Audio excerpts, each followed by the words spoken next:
Kozhikode ഫറോക്കിൽ Nipah വ്യാപനം ഇല്ലെന്ന് ആരോഗ്യമന്ത്രി കെ മുരളീധരൻ. വൈറസ് ബാധിതന്റെ പ്രദേശം കണ്ടെയ്ൻമെന്റ് സോൺ ആക്കേണ്ട സാഹചര്യമില്ല.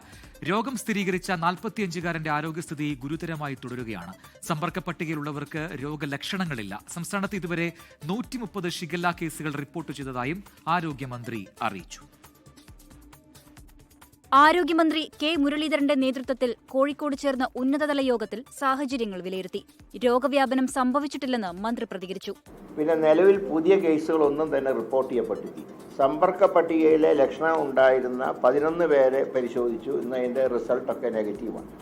അതുപോലെ തന്നെ ഈ രോഗബാധ റിപ്പോർട്ട് ചെയ്ത രാമനാട്ടുകര മുനിസിപ്പാലിറ്റിയിൽ ഡിവിഷൻ 5 അവിടെ 320 വീടുകളിൽ 1047 പേരെ രോഗലക്ഷണങ്ങൾ ഉണ്ടോ എന്നറിയാൻ സർവേ നടത്തി. ആർക്കും തന്നെ നിലവിൽ നിപ രോഗലക്ഷണങ്ങളില്ല. നിപ്പ ബാധിച്ച 43-കാരനായ ഫാറൂഖ് സ്വദേശിയുടെ രോഗാവസ്ഥ മാറ്റമില്ലാതെ തുടരുകയാണ്. മോണോക്ലോണൽ ആന്റിബോഡി ആദ്യ ദിവസം നൽകിയെന്നും ഒരു മരുന്ന് ബഹ്റിനിൽ നിന്നും എത്തിച്ച് ആദ്യ ഡോസ് നൽകിയെന്നും മന്ത്രി കൂട്ടിച്ചേർത്തു. മരുന്നുകളില്ലെന്ന ആരോപണം അടിസ്ഥാനരഹിതമെന്നും മന്ത്രി.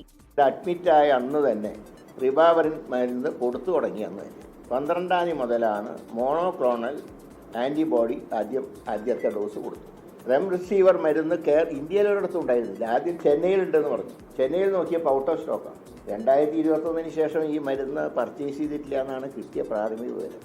ഹൈ റിസ്ക് സമ്പർക്ക പട്ടികയിലുള്ള ഒരാൾക്കും നിപ്പ സ്ഥിരീകരിച്ചിട്ടില്ല.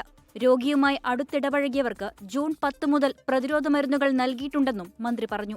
അതേസമയം സംസ്ഥാനത്ത് ഇതുവരെ 130 ഷിഗല്ല കേസുകൾ റിപ്പോർട്ട് ചെയ്തതായി മന്ത്രി വ്യക്തമാക്കി.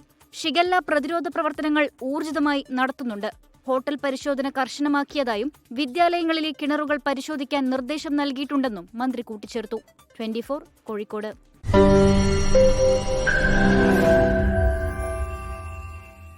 ലോകത്തെവിടെയായാലും ഏത് സമയത്തും 24 വാർത്തകളും ഓഗ്മെന്റഡ് റിയാലിറ്റി പാക്കേജുകളും എക്സ്പ്ലെയിനറുകളും വിശദമായി കാണാൻ ഞങ്ങളുടെ യൂട്യൂബ് ചാനൽ നിങ്ങൾക്ക് സബ്സ്ക്രൈബ് ചെയ്യാം.